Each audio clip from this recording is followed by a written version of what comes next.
그러니까 듣는 공부는 누군가가 다 설명을 해주는 걸 수동적으로 받아들이는 거라면, 읽는 공부는 책을 펴고 이게 뭔지 내가 읽어내는 거예요. 우리가 읽는다라고 하면 그냥 의자에 앉아서 가볍게 읽죠. 읽는 공부는 이렇게 하면 안 됩니다. 많은 어머님들이, 많은 아버님들이 모르는 걸 창피해 하십니다. 모른다고 하면 엄마를 무시할까 봐. 네. 근데 그거 정말로 안 좋은 방법입니다. 왜냐하면 언젠가 눈치채거든요. 아이 머릿속에서 자리 잡는 생각, 아, 모르는 건 창피한 거구나. 모를 때는 아는 척 해야 되는구나. 안녕하세요. 구독자님들이 너무 많이 알고 계시고 좋아하시고 도움받고 계시는 콩나물쌤, 네, 전병규 선생님 모셨습니다. 선생님 안녕하세요. 네, 안녕하세요. 그간 어떻게 지내셨어요? 아, 요즘 뭐 책 쓰느라고 굉장히 바쁩니다. 네. 네, 책 열심히 쓰고 뭐 방송하고 그렇습니다. 네, 다시 뵈니까 너무 반갑고요. 이제 이번에도 우리 구독자님들께 굉장히 좀 도움이 되고 좋은 정보가 될 만한 책을 출간하셨다는 소식에 이렇게 허겁지겁 모셨습니다. 네. 불러주셔서 감사합니다. 선생님 이제 뭐 워낙 유명하시지만 본인 소개 짧게, 그리고 또 이번에 저서 소개 잠깐 부탁드리겠습니다. 네, 안녕하세요. 콩나물쌤이라는 필명으로 활동하고 있는 전병규입니다. 21년 차 초등교사고요. 유튜브 보셨죠? 네, 많이 봐주세요. 이번에 초4 지식책 읽기를 시작해야 합니다라는 책을 냈는데요. 아이들이 이제 이야기책으로 시작을 해서 지식책으로 조금씩 옮겨가자, 지식책 읽는 방법을 알아야 되겠다, 이런 이야기를 하는 책 이번에 나왔습니다. 제목에서부터 초4를 강조를 하셨어요. 초4학년이 어떤 의미에서 어떤 특징을 가졌길래 지식책을 읽기에 시작하기에 가장 적절한 학년으로 보시는지 궁금합니다. 우선 독서는 이제 이야기책으로 시작하는 게 맞죠. 네. 왜냐하면 직관적이고 좀 편안하고, 지식은 안 좋아하는 애들이 좀 있는데 네. 이야기는 정말 읽어주면 싫어하는 아이 한 명도 못 봤거든요. 네. 글밥을 쭉 늘려가는 것이 중요하기는 한데 지식책으로 조금씩 무게중심을 옮기기는 해야 돼요. 왜냐하면 미국에는 핵심 공통 교육 표준이라는 게 있어요. 네. CCSS라고 하는데 미국은 주마다 다 교육 정책이 다르잖아요. 네. 이게 근데 다 다르면 안 되겠다, 뭔가 표준은 있어야 되겠다 해서 정한 게 CCSS예요. 여기서 무슨 이야기를 하느냐 하면, 아이가 진학과 취업에 문제없이 잘 하려면 지식책을 70% 정도 읽어라. 네, 12학년까지, 고3까지 그렇게 이야기를 합니다. 왜 이렇게 지식책을 읽으라라고 하는가 하면, 결국에는 이것이 지식책, 지식을 책으로 습득하는 방법을 익히는 것이 중요하기 때문이에요. 책을 통해서 뭔가 배우는 능력 자체를 길러줘야 된다는 거죠. 그런 의미에서 이야기책에서 지식책으로 옮겨가야 되겠는데, 제목에 초사가 적혀 있으니까 네, 선생님 말씀처럼 초사 이거 큰일 났네, 우리는 안 읽었는데. 근데 너무 그렇게 생각은 하지 않으셨으면 좋겠고요. 약간 상징적인 의미에서 초사, 요때부터는 이제 그래도 시작하시는 게 좋겠어요, 이런 의견이고요. 아이들 따라서 입학도 전에 지식책 읽는 아이들, 좋아하는 아이들 있잖아요. 맞아요. 그만 읽혀야 되나요? 아닙니다. 읽히시면 되고요. 제가 초사를 이야기한 것은 지식책 싫어요, 안 읽을래요 라고 하던 아이들이 있다면 1학년, 2학년, 3학년 정도까지는 좀 기다려 주세요. 네. 조금 더 늦게 시작해도 뭐 크게 문제 없습니다. 그런데 5학년, 6학년 중학교 되는데 계속 안 읽는다? 그거는 약간 여러 가지 문제가 있을 수 있으니까 1, 2, 3학년 때 기다려 줬다면 이제 초4부터는 조금 권장을 하고 읽혀보자 라는 이야기고요. 그러면 초5, 초6 이미 늦었나요? 되돌릴 수 없나요? 근데 그런 거 없습니다, 세상에. 맞아요. 근데 초4에 시작하면 조금 더 수월할 수 있다. 왜냐면 5학년 딸 길러보면 힘들거든요. 무슨 말을 해도 안 맥히는데, 뭐 생활적인 것 때문에도 막 다투는데, 야, 지식책 읽어, 이거 좀 힘들거든요, 그 이후에 가면. 근데 우리가 학교에서 다 있었기 때문에 알지만, 네. 선생님들이 가장 좋아하는 학년이 몇 학년이죠? 4학년. 네, 매년 학년을 뽑을 때 선생님들이 4학년에 제일 많이 지원하세요. 맞아요. 왜냐하면 4학년은 선생님의 말이 곧 법이거든요. 그때까지는. 네네네. 네. 그렇기 때문에 초4 때는 읽어라 그러면은 부모님 말, 선생님 말을 약간 법처럼 생각하기 때문에 조금 더 쉽게 시작을 할 수 있습니다. 그러면 이제 1, 2, 3학년 때는 왜 기다려주라라고 말씀을 드리느냐 하면, 지식책은 이야기책보다 조금 더 어렵거든요. 네. 지식적인 걸 습득하고 학습해야 되기 때문에. 그런데 기본적인 글 읽는 문해력이 부족한데 지식책을 넣으면은 이중으로 어려워요. 그렇기 때문에 조금 더 쉬운 이야기책을 통해서 어휘력, 기본적인 문해력, 배경지식 쌓고 이게 쌓아서 책 읽는 게 좀 습관이 됐다. 그러면 이제 지식책으로 슬며시 옮겨가면 되는데 한 2학년 2학기부터 해보시고 아이가 거부하면 좀 기다렸다가도 한 4학년 정도에는 이제 시작해보자 이런 의미입니다. 아까 말씀하신 것 중에 책을 통해서 지식을 습득하고 공부하는 능력을 길러줘야 된다. 그것이 필요하다. 유용할 거다라는 말씀을 하셨잖아요. 이제 이번에 쓰신 책을 보니까 단순히 독서가 아니라 읽는 공부라는 표현을 하셨어요. 네. 직접 만드신 표현인가요? 네. 멋있네요. 고맙습니다. 자, 이것은 도대체 어떤 개념이고 독자님들이 이 개념을 왜 아셔야 되는지 알려주시면 좋겠어요. 공부를 잘하려면 정말 읽는 공부라는 개념을 모르시면은 정말 어렵습니다. 공부는 하는 방법을 쉽게 얘기하면 두 가지가 있는데요. 첫 번째는 듣는 공부죠. 이게 뭐냐면 이제 학교 가서 수업 듣고 학원 가서 강의 듣고 또 인강 틀어서 또 듣고. 근데 듣는다는 건 사실 굉장히 수동적인 행위예요. 그거를 하면 힘든 사람은 누구죠? 선생님, 강사님이 힘들고 애들 그냥 팔짱 끼고 이러고 앉아 있거든요. 그래서 애들이 듣는 공부를 좋아합니다. 쉬우니까. 네. 제가 근데 예전에 이제 친구한테 헬스를 가르쳐 줬는데 안 해본 사람 막 온몸을 이용해서 막 이렇게 반동으로 들잖아요. 네. 그러면 안 힘들어요. 근데 딱 멈춰서 이렇게 들어야 된다고 알려주니까 뭐라고 하냐면 그렇게 하면 너무 힘들잖아 라고 이야기를 하더라고요. 네. 근데 운동은 힘들려고 하는 거거든요. 힘이 안 들면 효과가 없다라는 그렇죠. 뜻입니다. 힘들게 하면 효과가 있는 건데 이게 공부에도 마찬가지예요. 애들이 팔짱 끼고 수업을 듣는 건 굉장히 쉽고 편하죠.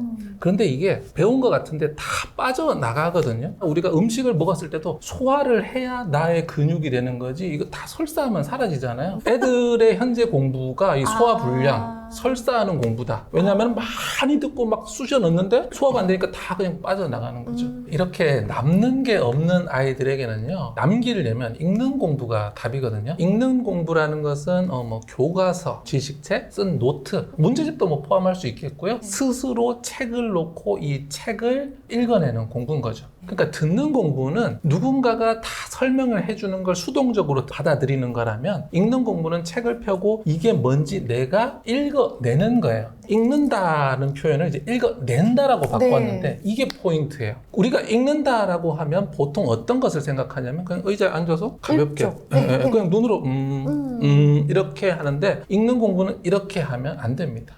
읽어내야 되는 거예요. 마치 파낸다라고 하는 것처럼 이 안에 숨어 있는 의미들을 내가 만들어내야 되거든요. 예를 들어서 5학년 과학 교과서가 있는데 네. 과학 교과서에는 사실 글이 많지 않잖아요. 네. 일반 지식책보다 훨씬 짧죠. 네. 사진이 이만큼 있고 그런데도 아이들이 그 두 문단을 읽고도 이 글이 무엇에 관한 건지 잘 모르거든요. 그렇기 때문에 그냥 글자를 읽는 것이 아니라 여기서 핵심 언어 오늘 배우는 것이 뭐 용해구나. 자꾸 그럼 용해가 뭔지 그 설명까지 뽑아내는, 이해해서 자기 걸로 만드는 거, 이런 것을 읽는 공부라고 합니다. 그런 과정을 경험하기 위해서 가정에서 부모님들께서 읽어내는 공부를 유도할 수 있는 방법이 있을까요? 제가 책에서 이제 소개하는 내용들이 다 그건데 네. 보통 아이들한테 이제 책을 읽어라, 이 지식책을 읽어라. 저도 이제 학교에서도 이런 교육법을 15년 이상 썼고 저희 자녀들한테도 다 쓰고 있는데 책을 주고 읽어라라고 하면 나중에 남는 게 하나도 없어요. 그래서 반드시 초반에 개입을 해주셔야 돼요. 수능 국어에서도 요구하는 것이 독서를 해서 읽어낼 수 있는 능력을 요구를 하는 거거든요. 그러면 아이한테 주고 읽어라. 그리고 덮은 다음에 방금 뭐 읽었니? 라고 한번 물어보세요. 80% 이상의 아이들은 대답을 못 합니다. 그래서 첫 번째로는 방금 읽은 것을 엄마한테 설명해봐 라고 하는 게 가장 쉬운 방법입니다. 제가 추천드리는 것은 바로 연필을 꼭 드는 거예요. 그러니까 읽는 공부에서는 눈으로 하는 게 아니라 손으로 먼저 시작을 하는 겁니다. 네네. 자, 제일 중요한 핵심 단어 네모 쳐보고 이 핵심 단어를 설명하는 설명들을 또 밑줄을 그어보고 네. 그 외의 설명들도 또 밑줄 그어보고 그림이 있다면 이 그림과 이 글자를 맞춰 보는 거죠. 눈으로 쓱 보고 그러면 지금부터 학습을 시작을 하는 거예요. 여기서 방금 핵심어가 뭐였지? 용해구나. 용해라는 것이 뭐지? 찾고 밑줄 긋고 그림에서 용해를 어떻게 표현하고 있지? 보고 자 덮어봐. 이제 엄마한테 한번 설명해봐. 라고 해서 아이가 용해는 이러이러한 거야 라고 말할 수 있다면 걔는 학습이 된 거죠. 한 단계 더 나아가자면 이제 노트 쓰기. 방금 용해가 뭐라고 했지? 이 글로 한번 써봐. 용해를 그림으로 한번 설명해봐. 이런 식으로 해서 책에 있는 지식을 읽어내서 파내야 된다고 했죠. 파내서 내 머릿속에 들어왔는지 확인을 확인을 해야 되는 거예요. 설명하기와 글쓰기 이 두 가지로 확인을 하면 그 아이는 이제 용해가 무엇인지 알게 되는 거죠. 교과서를 읽는 공부 방식으로 공부하고 그 정도 지식이면 충분하지 않나요? 왜 지식책까지 또 읽고 이렇게 읽어내는 과정이 필요할까요? 교과서 너무너무 중요합니다. 제가 이제 여기서 또 오해를 불식시켜야 되는 게 그렇죠.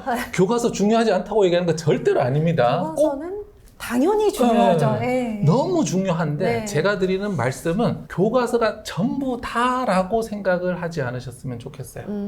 교과서에는 여러 가지 장점이 있는데요. 그 중에 하나를 설명드리자면 이제 굉장히 짧게 압축을 잘 해놓은 거죠. 네. 교과서를 쓸 때는 집필할 때 원칙이 있습니다. 요 지식부터 요 지식까지 넣으세요. 근데 페이지 수는 요렇게입니다. 라고 되어 있기 때문에 집필진들은 축약을 엄청나게 합니다. 축약을 하면 그 다음에 어떻게 되냐면 앞뒤 설명들이 다 빠지게 돼요. 건조하고 재미가 없어지죠. 네. 그래서 기본적으로 교과서는 그렇게 재미있는 책은 아니에요. 정말로 배움 자체를 좋아하고 교실에서 눈을 반짝이면서 선생님 수업이 너무 재밌어요 이런 아이들 몇 년에 한 번씩 만나는데 정말 몇 년에 한 번. 네네. 네. 그런 아이들한테는 괜찮지만 대부분의 아이에게는 너무 건조하고 너무 재미가 없어요. 네. 대표적인 거 바로 역사. 5학년에 역사 좋아하는 아이는 한 반에 한 명 아니면 2명 있거든요. 얘네들의 공통점 제가 그동안 계속 봤는데 얘는 반드시 5학년 전에 역사 지식책을 읽은 아이들이에요. 교과서로 역사를 접하기 시작한 아이 중에 역사를 좋아하는 아이는 저는 단 한 명도 못 봤습니다. 왜냐하면 임진왜란 그 긴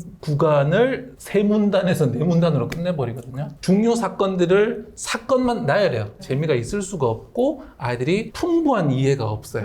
그냥 단편적으로 외우는 거지. 그렇죠. 그런데 고등학생이라면 괜찮아요. 괜찮은 게 아니라 고등학생이라면 교과서 달달 파야죠. 그렇게 공부해야죠. 네, 뭐 내신 수능이 있는데 언제 그 지식책 많이 읽겠습니까? 물론 읽으면 좋지만 그런데 초등학생은요 고등학생과 입장이 좀 다릅니다. 고등학생은 지금 당장 요 지식을 습득하는 게 첫 번째 미션인데 초등학생은 요 지식을 습득하는 게 미션이 아니라 그거 이전에 교과서하고 책하고 이런 식으로 읽으면 지식이 습득이 되는구나 이 경험이 필요한 거예요. 네. 우리가 공부법이라고 하는데 아이들은 공부법이 아무것도 없어요. 그렇죠. 그냥 드립다 외우죠. 그렇기 때문에 지식책을 보면서 이걸 이렇게 읽어내고 이해하고 글로 정리할 수 있고 정리하는 것들을 해보면 공부는 이렇게 하면 내 머릿속에 쏙쏙 들어오는구나가 경험이 되어야 한다라는 겁니다. 베트남 축구 대표팀 감독 박항서 감독 아시죠? 네. 이분이 이제 베트남에 가서 굉장히 센세이션을 했잖아요. 그분이 이제 처음에 가서 한 일이 그거예요. 니네들 오늘부터 쌀국수하고 이거 그만 먹어라. 고기 먹고 우유 먹고 계란 먹어라 라고 한 거예요.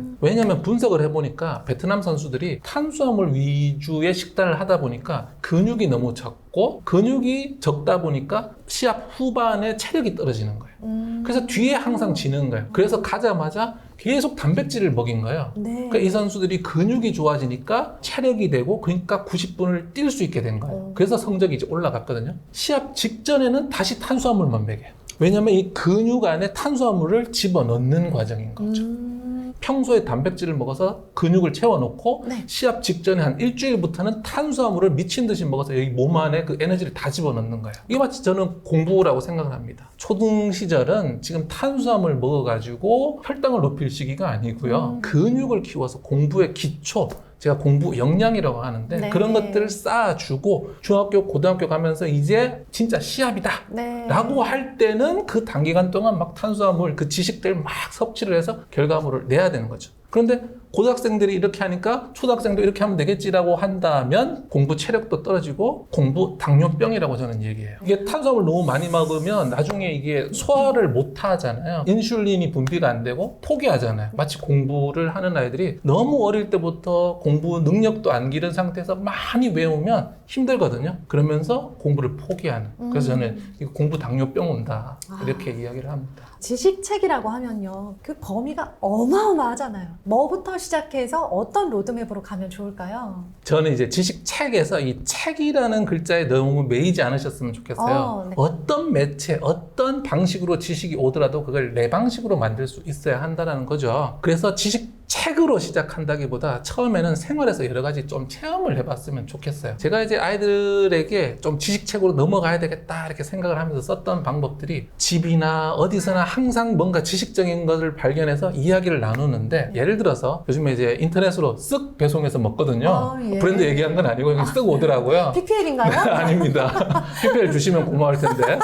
그래서 쓱 먹는데 드라이 아이스가 들어있더라고요. 싱크대에 가서 물을 받아서 드라이 아이스를 딱 넣었더니 막 하면서 드라이 아이스가 쫙 나오면서 갑자기 순간 가요 무대가 되는 거죠. 너무 그, 재밌죠. 예, 네. 막 연기들이 쫙 나오면서 가요 무대가 되니까 애들이 밥을 먹다가 눈이 휘둥그레져서 아빠 저게 뭐야? 그러면서 뛰어오는 거죠. 그래서 신기하지. 그러면서 이제 그때부터 고체, 액체, 기체 이야기를 해보고 이게 고체 상태인데 이게 기체 상태로 변했다. 물 봐봐. 물은 원래 뭘까? 아 이게 액체야. 근데 끓이면 어떻게 되지? 아 그게 기체구나. 기체, 고체, 액체를 금방 받아들이더라고요. 얘는 봐봐. 물이 안 나와. 바로 기체로 가는 거죠. 이름을 한번 잘 생각해보자. 드라이 아이스야. 아이스가 뭐야? 아이스크림? 그러더라고요. 그렇지, 얼음. 드라이는 우리 집에 가전 중에 있는데, 근데 드라이기. 이렇게 되는 거죠.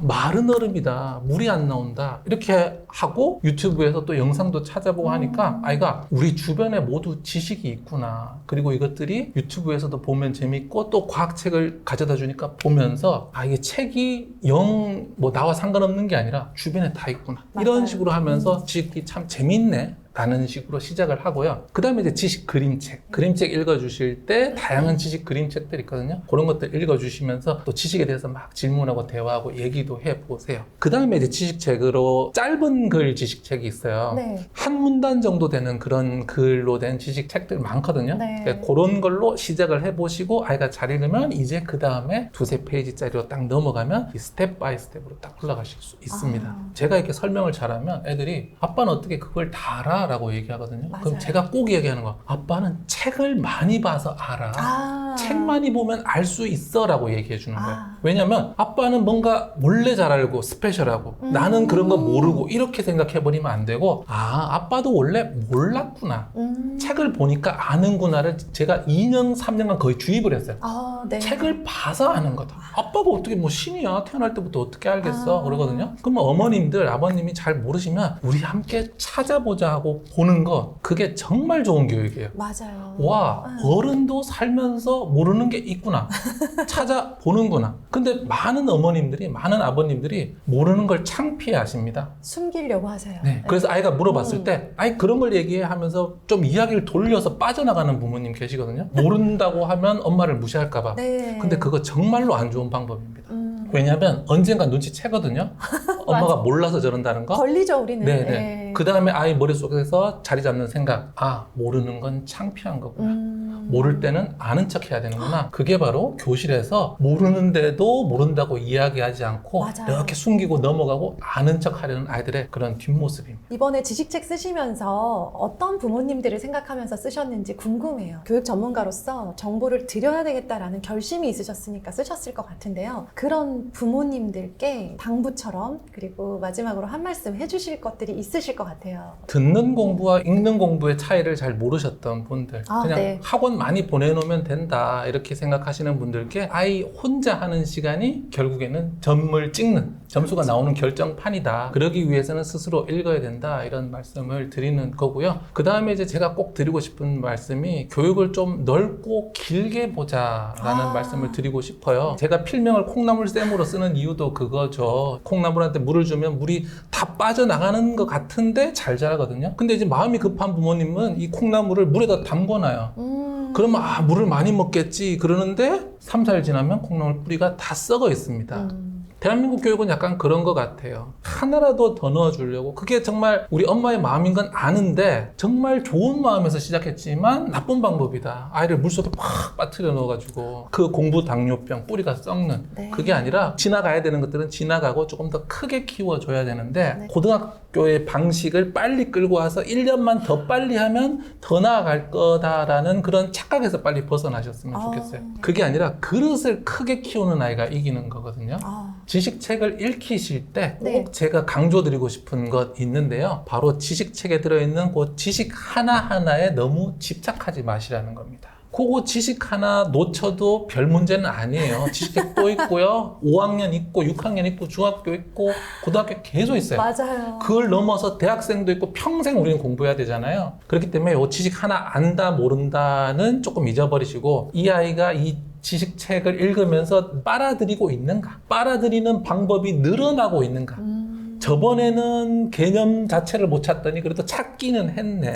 글을 쓰는데도 저번보다 조금 더 맥락이 생겼네. 네. 이 개선되는 지점을 조금 더 긴 시각으로 보면서 가셔야 되지. 자, 지식책 봐봐. 읽었는데 왜 설명을 못해? 필요 없어. 너 학원 가. 이렇게 가시면 짧게 가기 때문에 맞아요. 큰 그릇이 나오지를 않습니다. 부모님 먼저 마음을 더 크고 넓게 보시고 멀리 보셔야 하겠습니다. 저는 요즘 많이 생각하는 게 깊게 파려면 넓게 파야 된다라는 생각을 해요. 지금 초등 시기가 깊고 넓게 이렇게 그릇을 만드는 시기이고 이 안에 다양한 방식으로 반복해서 담겠죠. 그게 이제 중학생 그리고 말씀하신 네. 고등학생의 공부법일 텐데 그러기 위해서 지금은 이렇게 깊고 넓게 파는 그것에 대해서 우리 선생님께서 강조해 주시니까 정말 너무 공감이 되네요. 네. 아마 많은 어머님들 이렇게 좀 조급해 하시는 분들과 소통하시면서 느끼신 바가 있어서 집필하신 책이라는 생각이 들었어요. 맞아요. 저 문해력 수업 쓰고도 굉장히 질문이 많이 들어왔거든요. 지식책을 안 읽어요. 어떻게 해야 돼요? 비문학 요즘 어렵다는데 조금 더 기다리세요. 막 댓글 막 달아드리다가 사실은 제가 영원히 달아드릴 수도 없고 이걸 좀 책으로 탁 내야 되겠다. 그래서 댓글 달다 지치신 콩나물쌤께서 네. 책으로 답장을 주셨습니다. 선생님 이제 계속 활발하게 활동하고 계셔서 너무 보기 좋고요. 네, 건강하셨으면 좋겠고요. 네, 또 좋은 책 계속 이렇게 써주셔서 조급하고 불안한 우리 어머님들 마음에 안정과 어떤 논리적인 근거들 이렇게 항상 이렇게 잘 채워주셨으면 좋겠습니다. 네. 네, 선생님 감사합니다. 네, 감사합니다. 안녕히 계세요.